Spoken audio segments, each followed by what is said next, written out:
Among the Jungle podcast, where we're expanding our perception of the plant kingdom. Welcome. I'm botanist and host Shai Kaina, and I would love for you to join me as I interview incredible plant people around the world to create an audio vault of inspiring botanical knowledge, all while harnessing a deeper connection between us and our natural world. If you're ready, it's time to inspire your wild.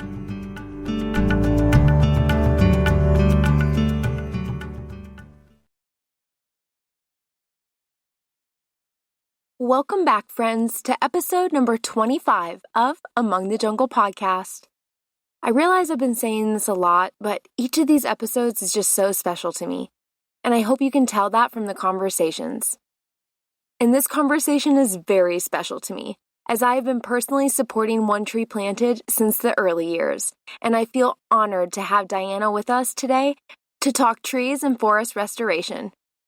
Let this conversation be a reminder that with our own two hands and one seed at a time, we can change the world. Today we will explore the growth of OneTreePlanted, how planting trees helps the planet, and the 6 pillars of reforestation. Would you like to plant trees with us? Check out my Earth Care campaign at amongthejungle.com/linktree or on any of my social medias. I've created a sustainable line of clothing with the slogan, Earth Care is Self-Care, and each shirt purchase plants 8 trees with OneTreePlanted. This allows us to harness our entire community to come together to plant trees. I hope you join us. The show notes for this episode are at amongthejungle.com/025. Get ready to journey into the forest with a couple of tree lovers as we welcome Diana to the jungle.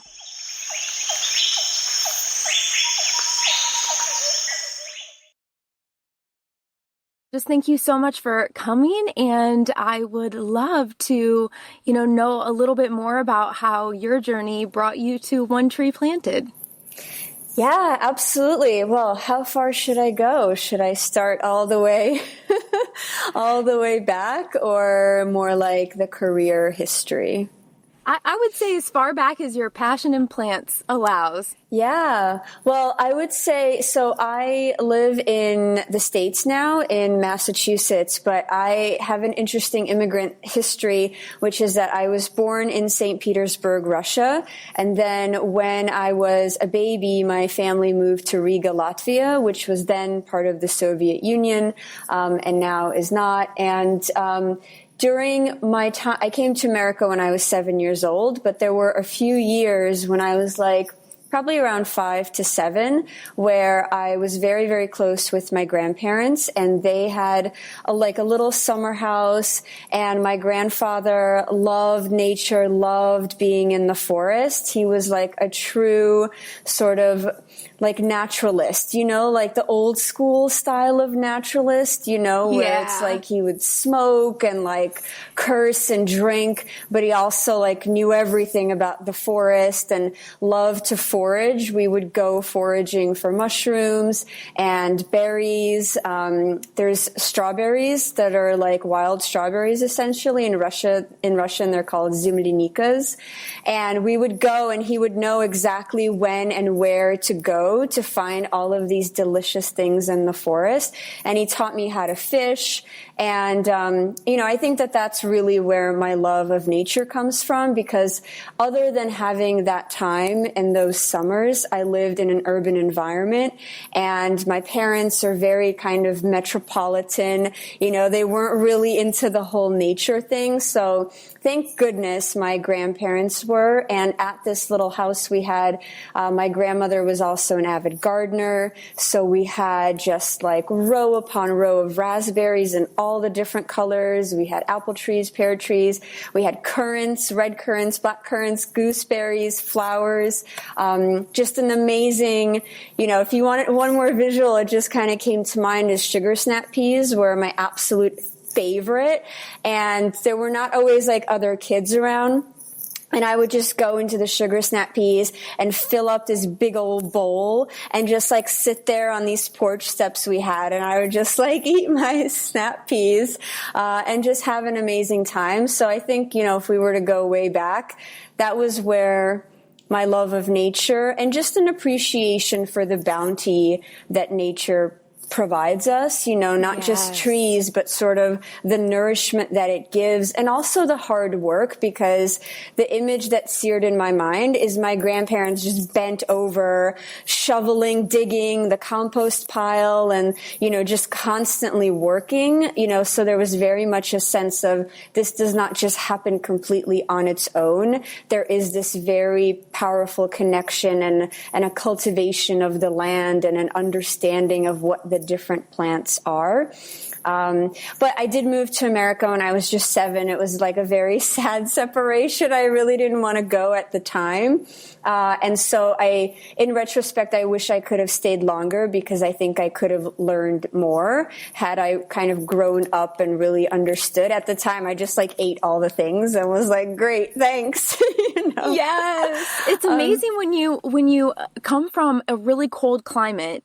Like we were just talking before the call, I'm now in Alaska. And until I was somewhere like this, I really didn't realize how naturally abundant forest areas were and how many berries and edible, delicious things are growing wild.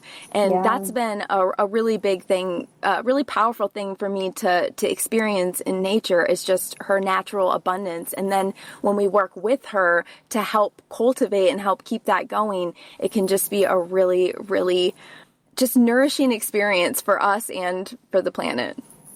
Yeah, and it's really those sort of conserved forests, and you have to know where to go for which things. Like nature in these places has to be undisturbed for it to do its thing. These special mushrooms don't just grow anywhere. You have to know like that exact spot where the ecology and the conditions are just right for them to just appear there for like a 2-week period, where you can really experience that. And that's it. That's the only time of year you can get it, and don't complain about it. But yeah, 100%. So how did that journey then bring you to One Tree Planted? Yeah, so, I came to the States. I grew up in Brooklyn. Long story short, I had just a career that started to develop in the communications realm. And I think, one of the things that sort of connects me with nature and communication, I feel like, is because at a very young age, I had a language shift. So I grew up speaking Russian, and then 7, 8, I came to America, and very abruptly, I had to learn English. And I think in many ways, just in the person that I am, I'm very comfortable in sort of boundaries, in interpretation, in making connections between things. And so a career in communications just really was like very easy and natural for me. It's funny because I didn't know what I wanted to do with my life, but when I was applying to college, I was like, communication. Yeah, that sounds really important. And I literally had no idea what that meant, what kind of job I could have, but it ended up being the perfect thing for me. And so my career evolved. I worked in publishing. I worked in holistic health and did a variety of things. And really, I grew up in New York, but then I had kids and I got sick of the city. I never really felt natural in an urban environment. And I was like, okay, I want to move. And I decided to move to Western Massachusetts, where I am now. And it's because I went to college here and I was just familiar with the area.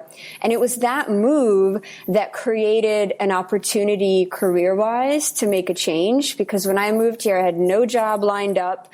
I was like, I'm just going to freelance. I did marketing and things like that. And it was just this big leap that I took.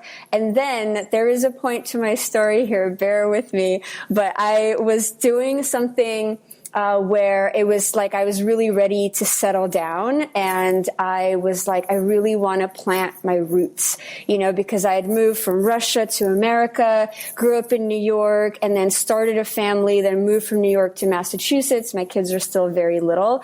I just felt this very profound need to literally plant my roots, as if my legs can grow roots in the soil. And that was when I just started exploring things, and it was going to be my birthday, and I wanted to do a birthday charity campaign, or not a campaign, like a fundraiser kind of thing. And I was like, who should I do this for? What should I do? I should plant some trees. I want to plant trees with my birthday. And then just started doing some Googling, found OneTreePlanted online, signed up for the newsletter. And just through that, very organically, I connected with their founder.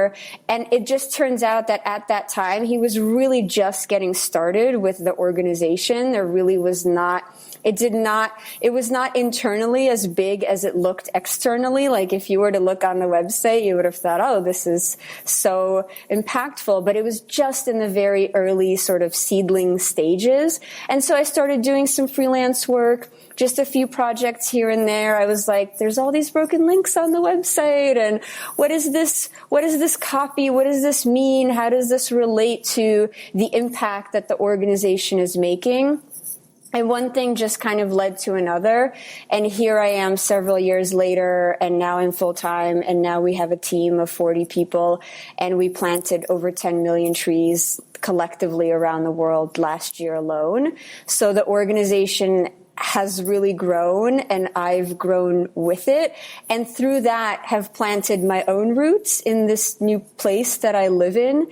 But also my career has really flourished alongside that. So it's just been this amazingly beautiful plant-related, personal life history-related journey. Wow, that is so amazing.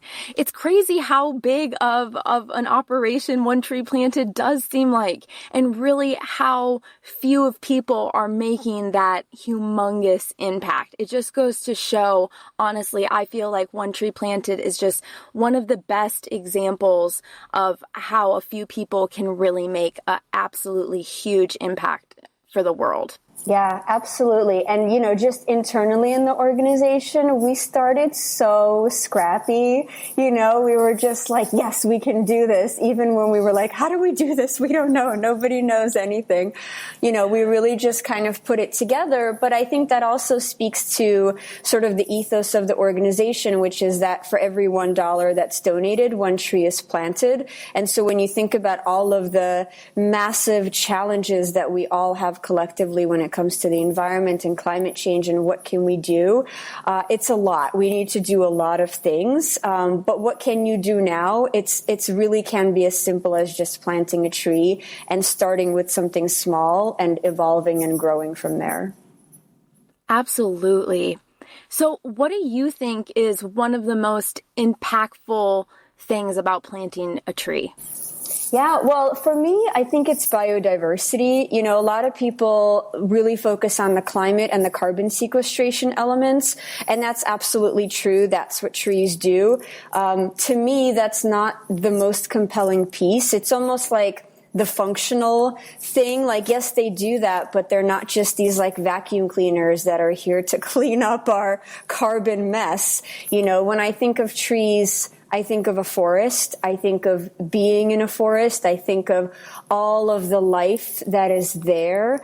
Bees need forests to do what they do, and we need bees to cultivate all the food that we eat, all of the birds that are in there, all of the mammals, all of the soil microorganisms, all of that together is this intricately interconnected ecosystem that trees are really the pillars of. What would we have without them? So that's kind of, the biggest connection to me. And we know that we need biodiversity in this world. We all depend upon it. So that's what I think of. But then there's also this water component. At OneTreePlanted, we have the 6 pillars of reforestation, which are air, water, climate, social impact, biodiversity, and health. And so that kind of really helps to wrap it all up. But then you have, when you're doing reforestation projects, there's very much an impact on local communities. There's very much an impact on the water cycle as a whole on the planet, but also filtering the water that's in the rivers and streams, the water that's in our watersheds, that's the drinking water that we have. If you really look at a tree, it's like, oh, there's a nice tree, there it is, but it's connected to all of the sort of life force that's around us and that we depend upon. So those are just some of the things that come to mind for me and the real impact that's had when you're restoring forest ecosystems.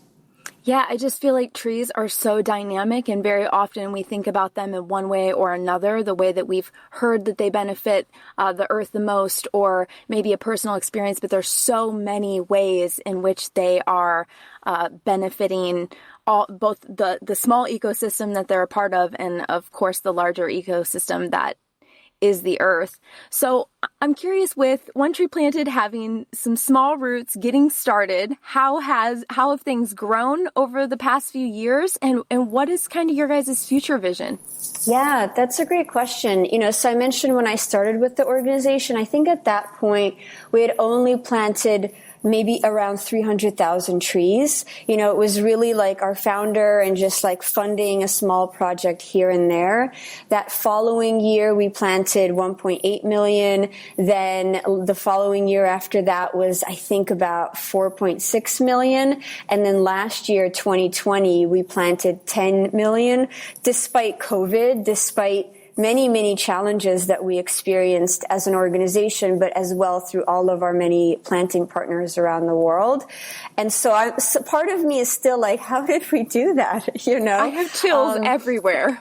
Yeah, it's really amazing. And so alongside that, the team has grown internally. We've matured. We've learned things. We learn by doing. It's very important to us to really stay true to the mission. So we're not just like, it's not just about the numbers, it's not like more trees, yay.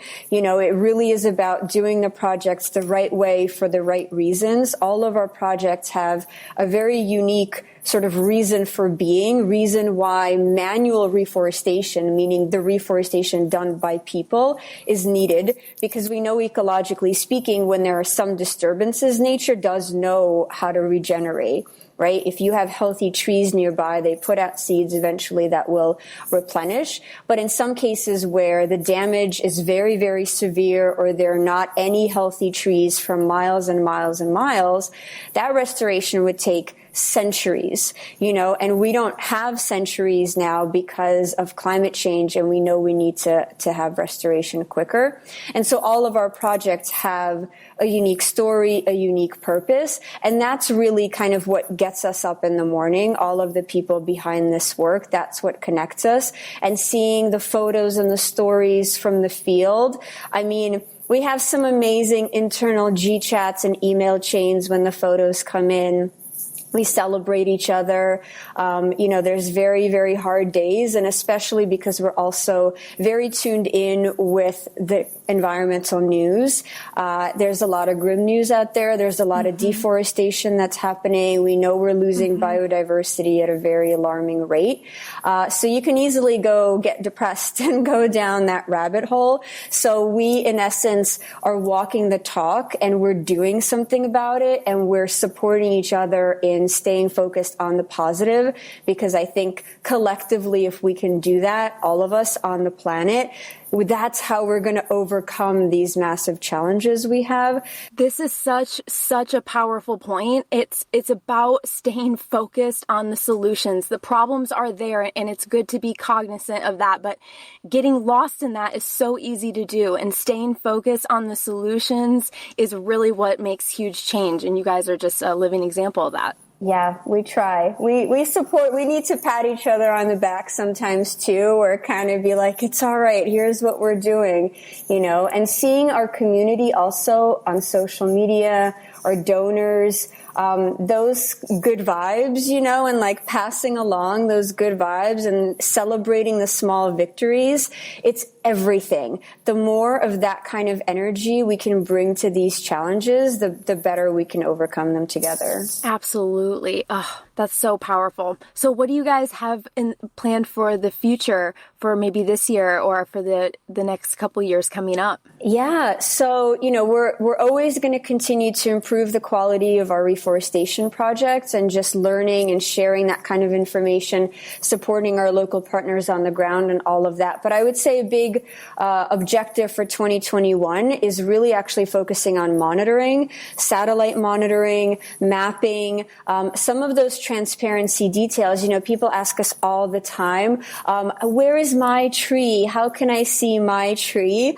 Which is a very valid question, right? Everybody wants to know, if you gave $1 to plant a tree, you want to know, where is it? How's it doing? Like, what kind of birds are flying around it?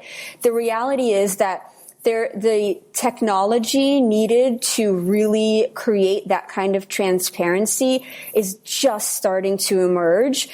There are pilot platforms. This one over here only works in Africa and only does this. This one over here, it can do the whole world, but when you try to zoom in, it's very pixelated and you can't actually see anything in the forest that would make a good picture. And so these technologies are just now starting to emerge and evolve. So OneTreePlanted is involved in several pilot projects. We're actually working with some of these companies to help them with the data gathering that they need to improve the technology to make it functional, to not just provide this kind of transparency element for donors, but to do the kind of monitoring that we need to do globally for biodiversity, for forest change, for climate change, for just understanding restoration ecology. Restoration ecology in and of itself is still a pretty new and emerging field. People are still figuring out, how do you take this very degraded soil landscape and make it a forest again? People have to learn and experiment and try things and share information with each other to do that correctly. And it varies ecosystem to ecosystem, region by region. And you've got climate change kind of working against you. So it's like this moving target, and so, but ultimately this kind of technology is going to help with all of that. But all of these organizations, tech companies, people need to work together to sort of get it over that hump to make it scalable and functional.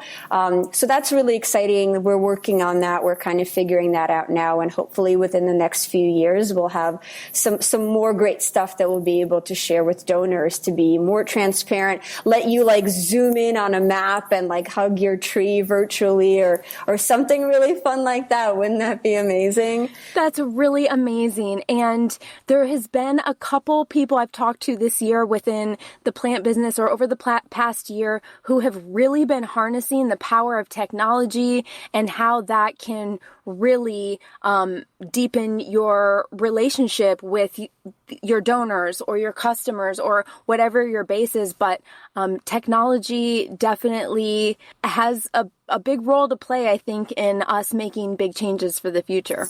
Yeah, absolutely. And then alongside that, I'll just kind of make a devil's advocate or a counter argument to that, or not an argument, but just another angle of the story, because one of the things that is really near and dear to our hearts within the organization is working with local communities, especially indigenous communities.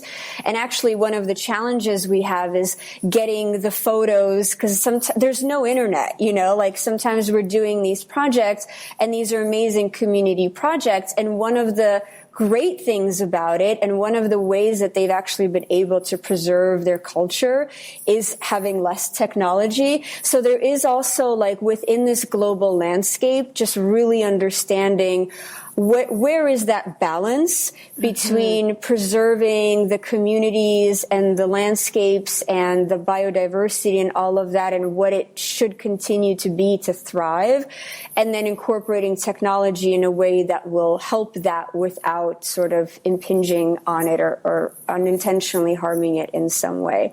So these are some big questions, that we're just navigating and doing the best we can. Yeah, keeping that balance is definitely going to be one of the most intricate dances for humanity over the next several decades, century, who knows, into the future. But keeping that line of not going too far with technology is definitely going to be something to focus on for the future. I'm curious, I'd love to expand upon what you're just talking about, because I love the fact that OneTreePlanted is so supportive of local communities. So I guess before I kind of dive into that, where are you guys planting trees around the world? Because I know it's not just in the United States, and how are these communities kind of teaming up with you and benefiting from that? Yeah, well, that's one of the most awesome and sometimes challenging things being a global organization, because we're planting in North America, in national forests, in watershed and riparian zones and all of that. But then we're also planting in Brazil, in the Peruvian Amazon. We're planting in Australia for forest fire restoration. We're planting in Honduras. We're planting in several countries in Africa. We are in Asia. We're on 6 continents. Pretty much, we're planting trees. So in 2020, we had over 100 separate reforestation projects, and sometimes we have several projects even within the same country with different local partners for different reasons. So it really is as diverse as you can possibly imagine. But all of these projects always work with local communities. The trees are always local native species. They're always grown in local native nurseries so that the trees don't have to travel too far from where they're grown to where they're ultimately going to be planted. We recently completed a project in the Ecuadorian Amazon with the Sapara Women's Organization. And this is an amazing indigenous community that has been fighting deforestation, fighting exploitation for years. And this reforestation project was about trees and medicinal plants and ways to help reclaim and restore some of the land that was unjustly damaged from these operations. And so stuff like that, it just hits us, right here where we're like, wow, we are really part of something very, very important for humanity. And then another example would be in India, for example. We're working with a lot of local communities across over 10 states in India.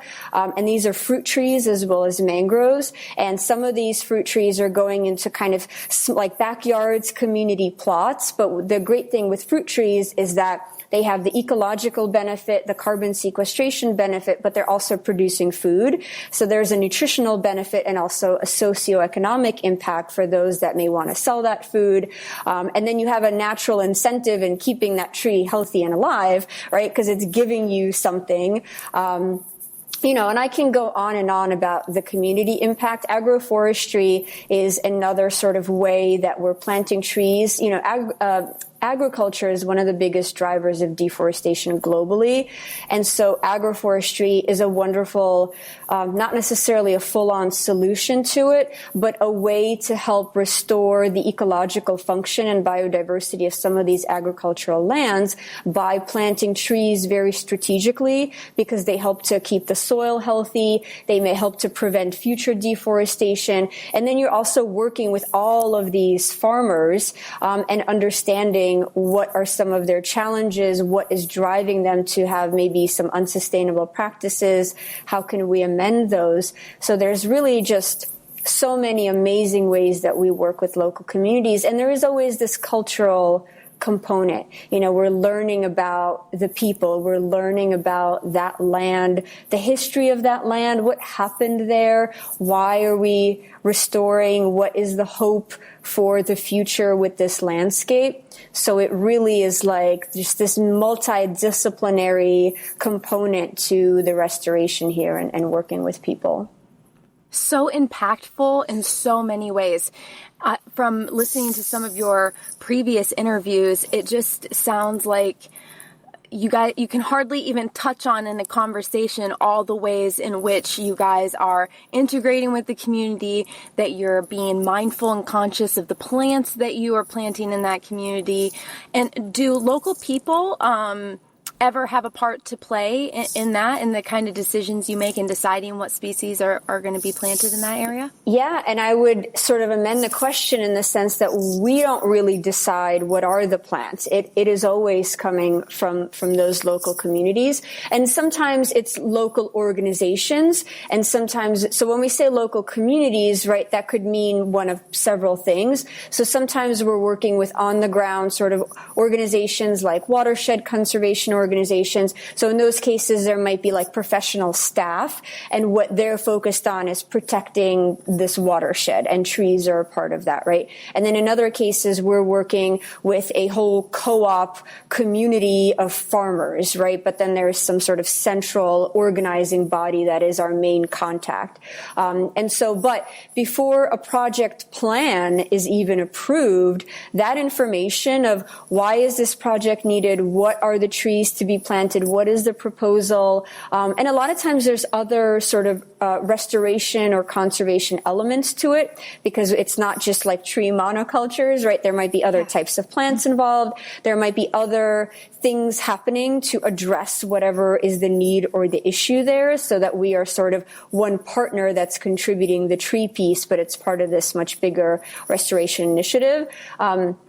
But it is those local on-the-ground partners that are essentially submitting proposals to us, or that we are working with them. Technically speaking, sometimes they would propose something, but because we have forestry staff, they might say, well, okay, well, what about this and what about that, and then maybe something is kind of combined to what the ultimate impact would be, or what is that species mix.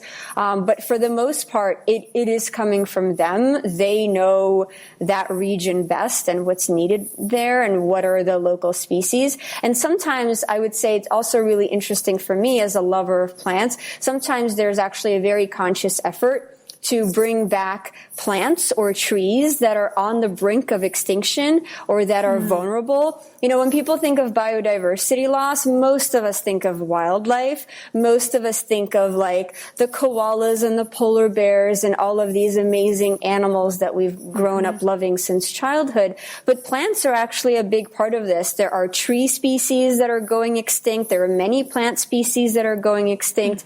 And when those species go extinct, then all of the insects and the whole food chain is really affected. So some of the projects actually are like, hey, this region used to have a whole variety of species that are now very, very rare. So as part of the conservation restoration plan, people there are going to the trees that are still there but endangered, and they have to like get the seeds, just even getting the seeds, because you can't just like order seeds on Amazon. I mean, I guess we can, but those seeds are still coming from living plants, right? This is not really something that can be manufactured. For seedling nurseries to be supplied, those are coming from mature trees. Those are collected and harvested, preserved, germinated, grown in a very particular way that still depends upon nature to propagate. And so these are there's ecologists and scientists that are like, oh my gosh, there's this one tree here and it's so rare. We know it should be sending seeds out like 3.5 months from now. We're going to be there to climb it, get the cones, gather the seeds, get them in the nursery, plant them, to then restore that species and the overall sort of biodiversity and integrity of that entire region. So sometimes there's this very real-time race against extinction that's happening with the trees and the plants and everything around them. Yeah, and that was becoming a big concern in Australia in particular, as I was following the fires over there, that they have, the Walimi pine? Walimi pine? Yeah. And some other plant species that are just, that's an area where many of those plants are indigenous to that island. And if a mass fire comes through and burns through a whole species, then we might not have any left. So I know that was a real big concern as fires were blazing over there. Yeah, absolutely. And one of the things that we're doing in Australia and India, actually, and wherever it's needed, is actually supporting with the creation of nurseries in order to scale up that effort, right? So some of these, so in Australia, millions of trees were lost, like a huge, huge significant damage. So when you're talking about these restoration projects, you're in the millions of trees, and that's, if you really think about the logistics of that, that takes a lot of planning, and you need to sort of scale and pre-create the scale to be able to have the nurseries and the sort of biological / physical infrastructure to be able to even restore those. And so sometimes we participate in that. We're part of that in Australia with the creation of 3 nurseries, as well as in India, which is really exciting too, because then it helps with reducing the transport that might be needed. I mentioned that we're always doing that locally, but even still within a country, there may not be enough nurseries to really accommodate the need. So there's also kind of that preparatory plan that needs to happen that is part of the overall makeup of these projects. Wow. And so who helps with that planting process? Who are the people who get involved, get their hands dirty? Can people like me get involved in that type of process? And how many team members do you have running those type of projects?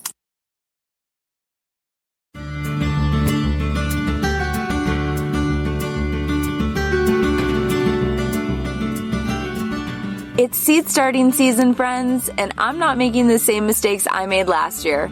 If you remember, I purchased cheap, unbalanced lights online to start my seeds, and after waiting all that time for the trays to germinate, I began to notice my seedlings were looking super leggy. That's when I was inspired to take a deeper look at my lights, which wound up being completely unbalanced and caused me to have to scratch all my trays and start over, getting a late start in the garden. Fast forward to this year. I've been using Sono Farms. That's SONO Farm, a system I actually trust to grow strong seedlings. But that's not all I'm using it for. I've also been using this incredible light to rehabilitate unhealthy houseplants and experiment with new plants I've never had enough light to have indoors before, like palms, crotons, and a variegated pink lemon tree. The grow panels are easy to install, have adjustable light settings, and give the full spectrum of light required for healthy plant growth. Sono Farm is offering 10% off to listeners using the link in the show notes or in the bio of any of our social medias. Give your houseplants the light they need to thrive and your seedlings the best start possible for a bountiful harvest this fall.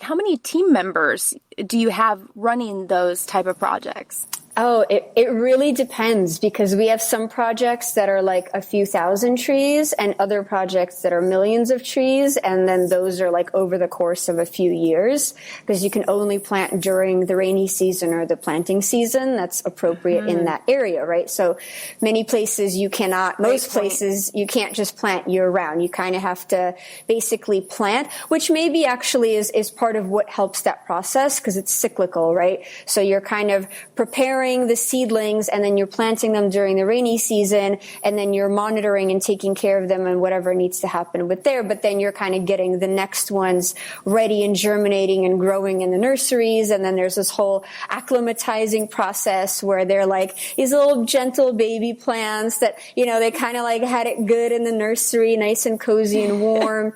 They're not quite ready to be outside. They need to be like, sort of like the temperature is lowered gradually. There's this very sort of geeky like process that needs to go on. But in terms of the people, right, so it depends. So sometimes it could be staff of local conservation organizations, and they're really like managing the project. They're professionals. They know how to plant fast and efficiently and the right way. Volunteers are amazing. We include volunteers whenever possible. But volunteers, I'm sorry, volunteers, but you don't always do it right. You don't always do it efficiently. I went to a planting project once where, oh my gosh, people would like stick 3 seedlings in one hole, or like there would be a planting project, but then there would be volunteers around. And so people would like step on the trees that like somebody else just planted, and so that's one reason why when we do have we kind of look at volunteer projects a little bit separately, because those are like, okay, we have a very specific plan. We need somebody on the ground that knows specifically how to organize people so that some of these things I mentioned don't happen. And so, it can be depending on the project. And then again, I mentioned, the communities and the farmers. And so sometimes another variation could be actually more like a tree distribution kind of thing, where you have people that sign up to be part of a particular type of program. They get a certain number of trees that they can plant on their land. They go through an approval process to make sure that they're responsible and will follow through on that. And so in that sense, you might have hundreds of like community farmers that are participating, and then they're planting that way. So it really is the full range. But as OneTreePlanted, it's really important for us to get people's hands in the dirt. So every spring and fall, we actually organize a huge wave of volunteer events all around the country and around the world. And so, when we release that event volunteer page of where all the events are happening, it's always very, very exciting. And sometimes the spots fill up really quickly. And then you have some regions where it's like, why doesn't anybody sign up for like this amazing project? And it's in like some rural area. There's just not enough people around. But it's an amazing thing to be able to get your hands in the dirt and plant a tree close to home and learn about your local environment, like in your local city park or whatever.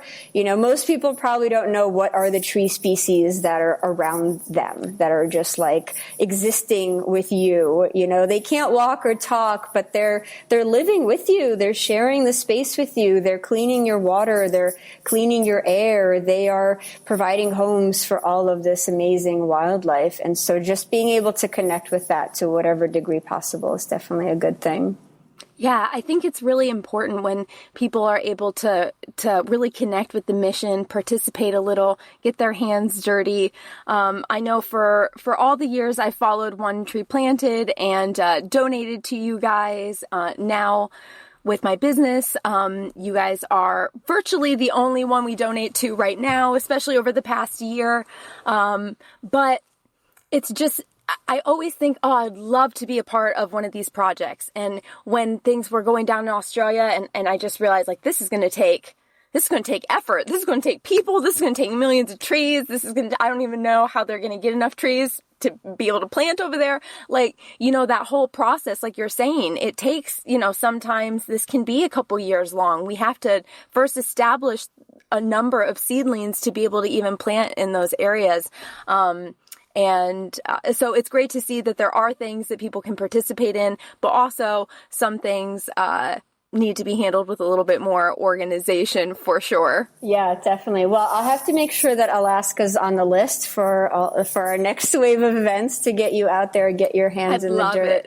But you made a great point too that I just want to call out also, because sometimes restoration does take a long time, and we saw, for example, with the Australia fires, with the Amazon fires, when it's happening, everybody's like, oh my gosh, I want to help. And that's wonderful to have that support. And we definitely welcome that.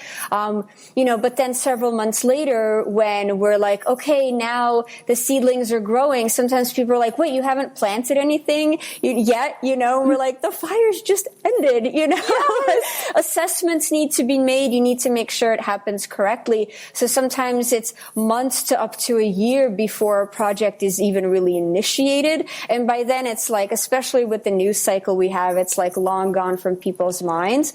But that's where, if you really understand, like, stay connected, because we are still have a lot more to say about Australia. We've been releasing kind of regular updates on what we have going on there.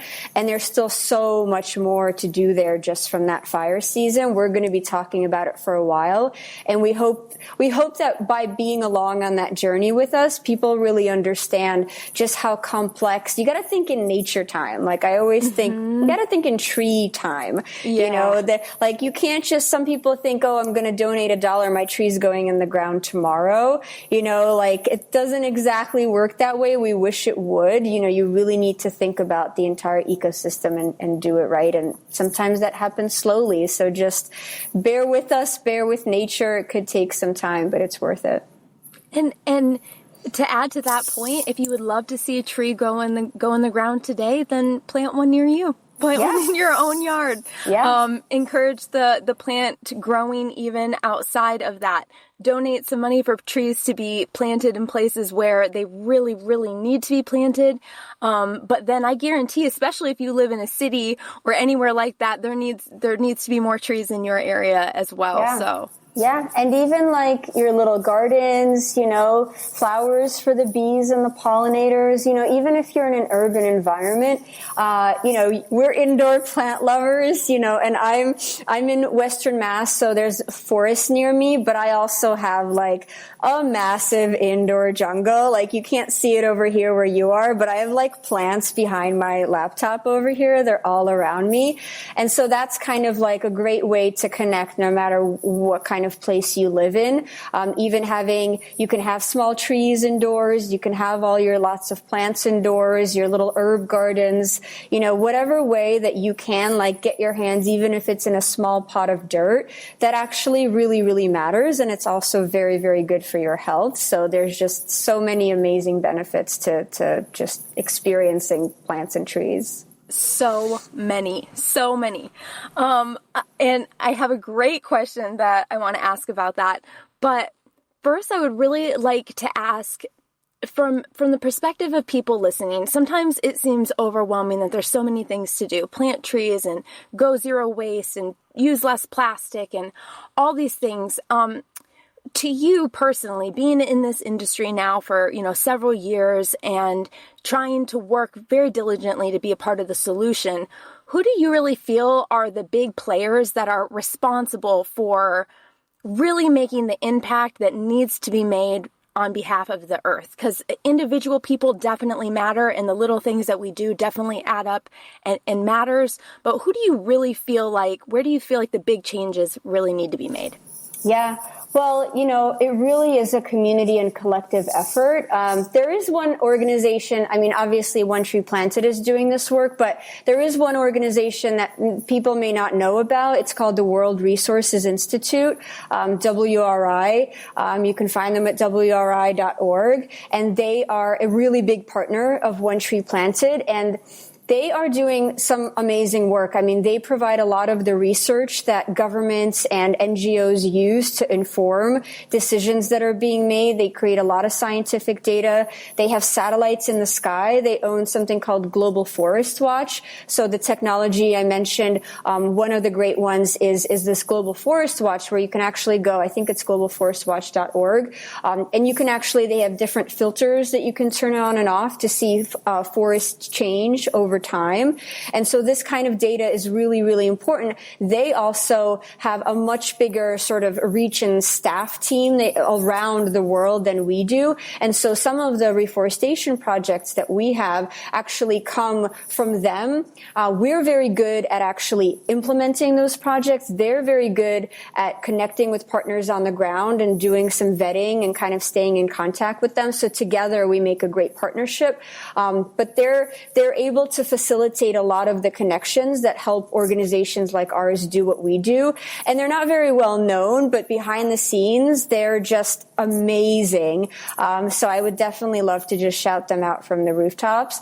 But then, everybody kind of connects with this in a slightly different way. If you love the ocean and you just feel just a strong calling to that, there are organizations that are working very hard to remove plastic, restore coral reefs, and all of that stuff. So I would say find the organization who is transparent, who is showing how they're doing what they're doing. And if you email them or DM them a question and they actually reply, I personally think that that's kind of a big deal. We do that a lot. And what we hear from people is oh my God, thank you for getting back to me. Thank you for answering my question just about how you do what you do. We're very responsive. For some reason, other organizations aren't. And so sometimes that means that they're not being fully awesome at whatever it is they're supposed to do. And other times, maybe they just don't have the manpower or whatever. But I would say in terms of building trust and just having your core go-to organizations and just support them ongoingly, being a monthly donor, like for a nonprofit like ours, we are so grateful to our monthly donors because it's really hard to get someone to commit to something like that. But these are really the people that allow us to have the sort of financial funding that we need to be able to make commitments to projects, to implement projects on the ground. Sometimes we have a great project coming along. If we don't have the funding for it right away, we may not be able to do it, but we have like this fund from people that are monthly donors or even like Facebook fundraiser type donors that allows us to say, okay, we've got this 20K right here. That's going to allow us to initiate this project enough to like put it on the website and do more with it. And that will allow this project to happen where it may not otherwise happen, you know? So all that is to say, you know, if you like One Tree Planted, awesome. Thank you for your support. But if you have a cause that is just like near and dear to your heart in this whole environmental space, commit to it, you know, like be like their super fan and their cheerleader, because that helps great organization do their work even better. And that is the collective community that we're building, because it's true, you know, the average person can get so lost in these things, but the organizations that have developed the expertise, like what I described with reforestation, we can really scale and make that impact. And the only way we do that is through our many, many donors that give us $1 here, $5 there, $100 there. So supporting an organization you love is just a wonderful way to make an impact. And what ways can individuals and small businesses even partner with you guys? I know that you guys have a couple different ways that you can partner with you. Yeah, so we love businesses, small businesses, you know, especially like, you know, people like yourself that have a small business, but you have so much love and passion. We just love that. And so whatever their scale is, we have a business program. We have various tools, essentially. We have various assets. We allow our partners to use, you know, because everybody wants to do their storytelling. You know, if you're a business that's doing this, you want to tell that story. And we want that too, because ultimately that helps kind of scale and normalize just giving back and doing good. Yes. So we definitely make that very easy on our website. If you're a business, you can just sign up and we have like somebody will be in touch with you within like 3 days to be like, hey, want to hop on a Zoom call? Tell us about your business. How can we help you? So we have all of these kind of systems in place. And then for the average person too, you can choose where you want your tree to be planted. We also have something called the Tree Ambassador Program. So this is kind of like, if you're just like a super fan, we'll give you kind of like social media graphics, like you can do a fundraiser if you want. We give you like just ideas for how to be engaged and spread the word. And then of course, when we do have those volunteer events, our community, like people that are on our newsletter and follow us on social media are the first to hear about stuff like that. So whenever that comes and if there's an opportunity near you, you can get your hands in the dirt. We also have a schools program. So if you're like a parent, a teacher, a kid, it's for elementary, high school, and university, and we cater that differently depending on who that is.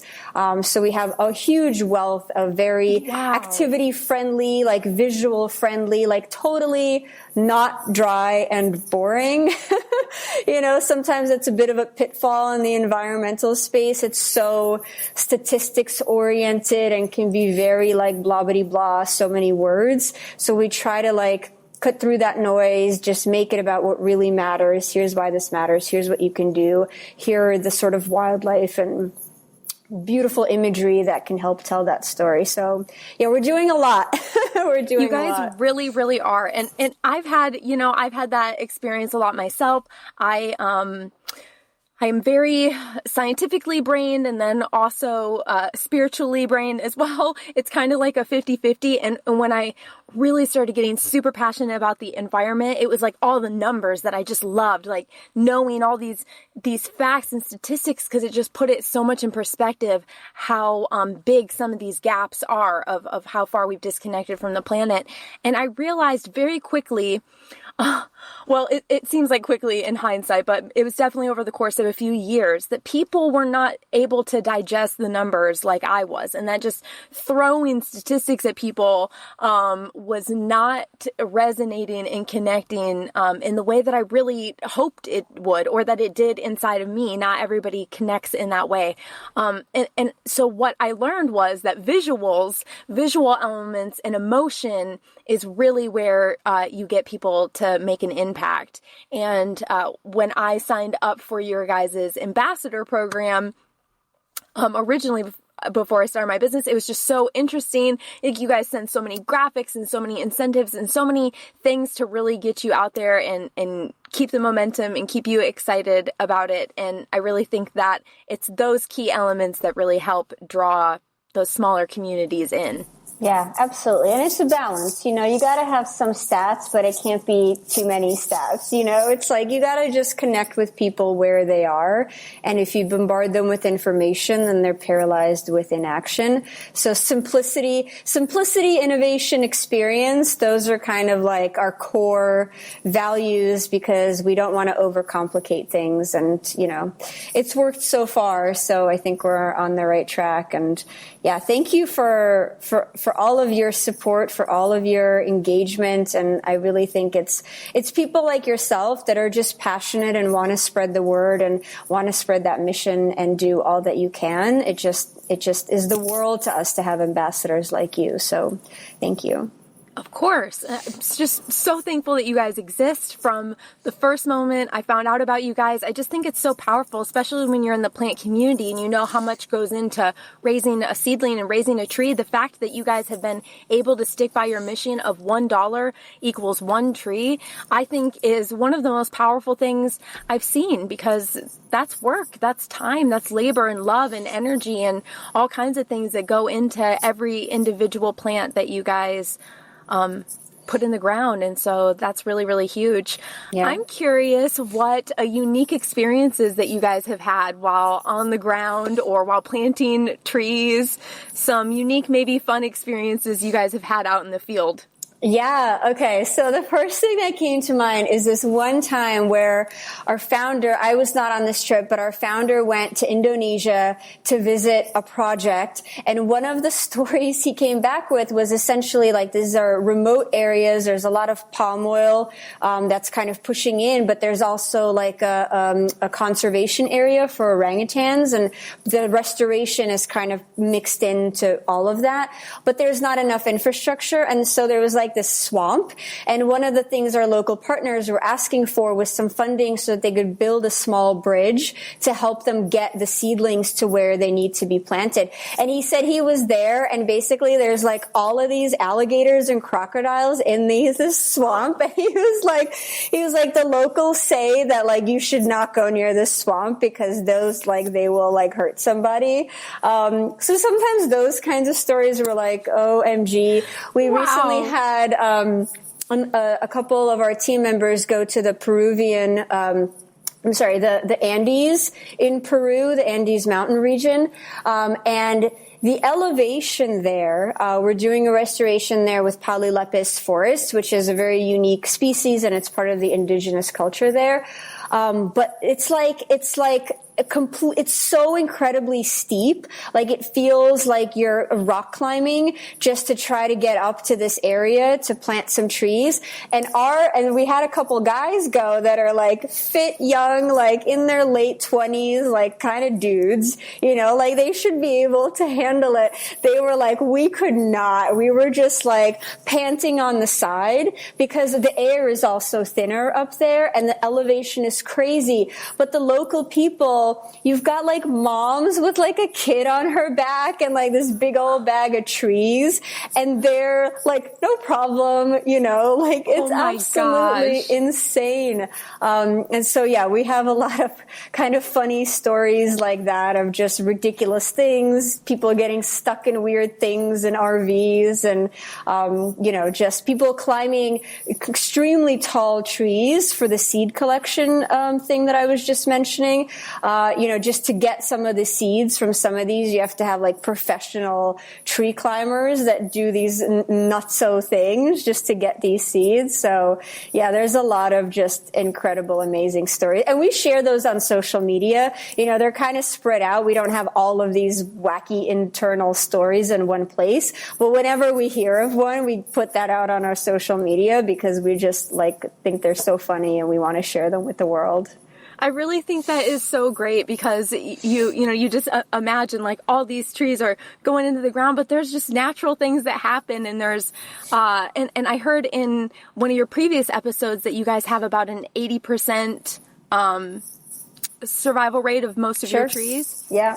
Yeah. And that's incredible. I heard you also mention that some deer one time ate through some of your seedlings, and I just think it's so hilarious that the things that you don't think about, that, nature just kind of puts in the path. Yeah, exactly. Yeah, we had some deer eat some seedlings, and then we're like, all right. So when we did a follow-up to that project, we used tree guards. And so sometimes we have photos and people see these like plastic or these mesh things around the trees. And they're like, oh no, that's plastic. Isn't that harming the environment? And so we have to be like, well, here's the reason for why it's here. And they're reused as much as they can possibly be reused. But there's also these kinds of other sort of sustainability elements that we're still all figuring out together. And yeah, trees make delicious little snacks, little baby trees. Somebody wants to eat that. So you want to protect it until it's big enough to keep growing. That's so true. And that's kind of one thing I've been focused on. And then I'm kind of taking into focus more this year as well, is the impact of the plant community on the world as well. Most of our plants come in plastic pots, and there's lots of plastic tags and elements and things. And a lot of that can be reused.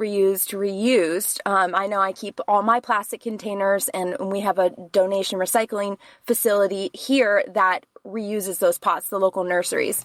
And so I know that there's some programs going on, but it's definitely helpful to be mindful of all those things and how we can be even more sustainable moving forward. I'm sure more technology will emerge, especially as they're exploring mushroom, all the things mycelium can do and whatever. So I look forward to some emergence of that type of technology, even more things that help us replace some of these plastics. Yeah. But sometimes being able to reuse that again and again is also really important. So I'm also really curious about, I'd love to nerd out for a second and just talk about a few of your favorite things about trees. Oh, wow. Okay. What are my favorite things about trees? Oh my gosh, it's so hard to say. I mean, the first thing that comes to mind is a particular tree. I feel like sometimes we have a relationship with one tree. And so, I'm lucky enough to live near a forest. And in this forest, there is what I call a chair tree. That's just like what I call it because of the way that its base is shaped. It's literally shaped like a tree. Like a chair, and it's a sweet birch, and it's like my happy place chair, sweet birch, and it's just in this area where I literally go to this tree and I sit and I recline on it. And I have 2 little boys. And so, my life is a little crazy and messy, but whenever I can kind of just get away just for a little bit by myself in the forest with the birds, I go to this chair tree and I just rest on it. And sometimes I'll bring my, my books or my journals or my tea and just kind of be there with my tree. And it just holds me, and if I sit on it sideways, I can hug it perfectly while I sit on it. And it's just very special, so I think with trees in general, there's just so much that they do for us. And I love looking at them super close, because if you like have a magnifying glass or like a loop, one of these like sort of like being able to zoom in on the details, there's amazing stuff that's happening there. Like there's tiny lichen, there's tiny little moss, there's like tiny little mini forests that are within the cracks of the bark of a particular tree, or some of them the way that the bark even is shaped, you know, the way that it feels, the textures can be so different. And even the same tree species, a young version of that tree versus an older version of that tree will have completely different bark patterns. And so I love to just run my hands on it. And I love the moss also that kind of grows around it. I'm a total bryology geek. I love moss so much, like just touching it and patting it and just how it's like a mini forest kind of thing. So I don't know. I probably named like 50 things right there, and I could probably keep going, but I guess it's the visceral things for me. What can I like touch and feel and experience and just be amazed by, just in complete wonder. And I also know a lot about trees. And so when I see things, sometimes it's just very satisfying to know why that's happening and hear the birds, and just feels like the forest is alive itself because of the birds. Anyway, I know I'm kind of rambling now, but you know, you ask a tree person a question like that, I can talk for hours. That's definitely exactly what I hoped for. What about you? What do you love about trees? You know, there's so much. They're like this world in and of themselves. And the more that you learn about them, like you're saying, the more that you're just like mind implosion. And I recently, so I also love looking at the texture of the bark. I noticed that going back to some of my old photos when I first got into photography, all my photos were like up close of lichen and bark and all these little things on trees, or like a branch would come out and be like broken, but it looked like the mouth of a wolf or something, you know, like just really cool ways in which the natural world kind of reflects itself and other aspects of it. And then what I really started getting excited about was seeing the same tree through different seasons, and how in the spring, before it even gets leaves, it's got like all these flowers coming out, and then it gets leaves, and then they turn into fruit, those flowers, and then the leaves change color. And it's just like this whole dance throughout the seasons where they teach us so many lessons. Like now it's time to let go, and now it's time for rebirth. And they're just always like guiding us on this, even our own personal journeys. But what I really noticed this past year was like there's this forest area that I take my dogs to. It's a big outdoor off-leash dog park. But it's fenced in, and it's like a whole wooded area. So it's not like any dog park you would ever imagine. It's pretty much just getting lost in the woods. And so we'll go out there, and I just start to notice that I start feeling like very light. And even in my head, I start feeling like really light and being out there and all this energy. And then I realize, you know, I'm just thinking I'm like vibing and, you know, like getting my heart rate up and all this stuff. And that's what's leading to all these feelings. And then I watch this documentary that tells me about all these little chemicals that they're releasing out into the air that we're actually breathing while we're walking among them. And on a chemical level, we're literally having this just amazing experience just being around them. And so I think it's amazing the tangible and visceral ways, like you're saying, that we can really connect with them, and also the magical ways that we don't even know that we're connecting with them, but we deeply are. Yeah. Oh my gosh. Absolutely. I was just on that journey with you right now through the seasons and through they're called organic compounds that their trees are releasing. And I can almost like psychosomatically like feel them in my body right now. So yeah, I think this is just, we can talk about this for hours, and there's so many reasons to love trees and forests. Yeah, absolutely. So as a tree lover and a forest lover and an earth lover, what is one piece of advice that you would give to anybody listening, maybe on their earth journey? Yeah, I would say connect with the local, because, the local and the global. Okay. I guess it's a dual then, because, we need to address both. But sometimes people are kind of, they donate to charities and the impact is made far away. And that's wonderful. And that's really helpful. But then if you ask them, well, what are some sort of, like ecological or environmental challenges and solutions and things happening near where you live, they'd have no idea. But wherever you live, there's going to be conservation organizations. There's going to be various environmental committees like the bike path committee or the sort of trail cleanup committee. Find it.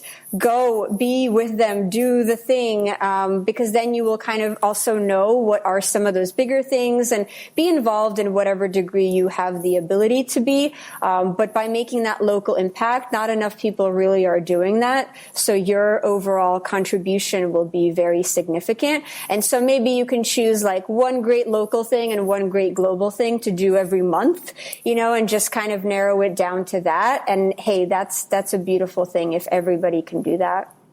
That is such great advice, because we do get very hyped up on all our emotions about something happening overseas or somewhere that we would love to see someday, but there's so much overlooked within our own communities. And one thing I've learned from moving several times and having several different homes is that when I show up somewhere, I'm not native, so I'm really looking at it like this is a different place and what's going on here and what needs help.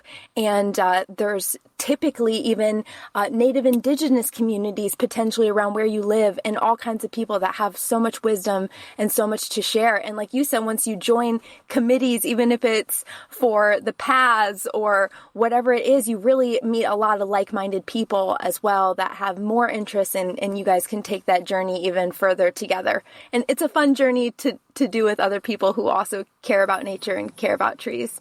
Yeah, so where else can we continue to follow you, Diana, and continue to support One Tree Planted in all the possible ways that we can?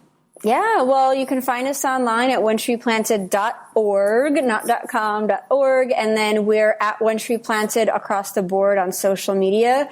Our Instagram is really fun. We share a lot of, like, when we get our best photos and stories, that tends to be where we go, but we're also on TikTok and, like, trying to kind of do all the things, but we're One Tree Planted across the board, and just check us out, plant a tree, ask us any questions, like get into our DMs. We're very responsive. And let us know what you think, and questions, comments, all of that. Yeah, absolutely. Definitely follow them on TikTok. They do fun little TikTok challenges where if you do the challenge, they plant trees on your behalf, and there's all kinds of fun stuff. I always love to keep my eye out for those. So thank you so much for your time today. I have been so excited. I wish I would have reached out to you guys way earlier. This has been a bucket list for my podcast to talk to you guys, because I just love everything that you're doing so much. And I hope that someday I get to see you on the ground planting some trees together. And just thank you so much. Yeah, thank you so much for all that you do. Thank you for spreading the plant love and the tree love, and just kind of helping raise that plant vibe. I mean, where would we be without them? Nowhere. Exactly. So thank you for having me. Yeah, this has been a really fun conversation. You had such great questions. So thank you. I appreciate it. Thank you.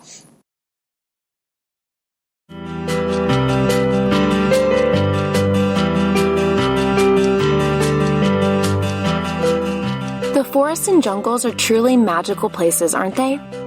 A place to drop the busyness of the world and retune to the peaceful rhythms of nature. The challenge for you this week is to visit a tree or forest and breathe in every moment of the experience with no device.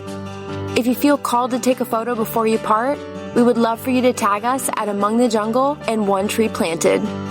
Be sure to keep up with us on Instagram, where I drop lives, giveaways, and IGTVs, as well as TikTok at Among the Jungle for short videos on plants, planet, and positivity. Be sure to follow Diana and the team at One Tree Planted on Instagram. And the show notes are at amongthejungle.com/025. Be sure to share this episode with your tree-loving friends so we can make an even bigger difference in the world. I hope this episode inspired your wild.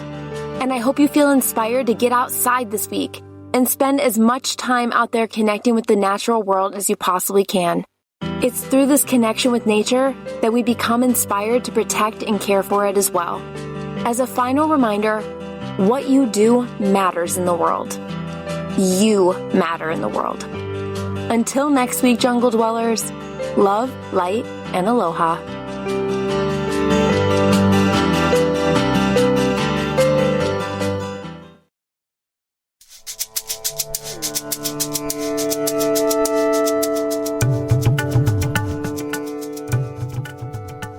I am so grateful to the plants that bless this beautiful earth, and to you for choosing to nurture a wild place inside of your heart. I hope this episode inspired your wild, and I'd love to hear your feedback, suggestions for future guests, and other botanical notes at amongthejungle.com or Among the Jungle on Instagram. It's been lovely exploring this exotic world with you today, and I look forward to where the journey takes us next week. Mahalo for tuning in, and stay wild.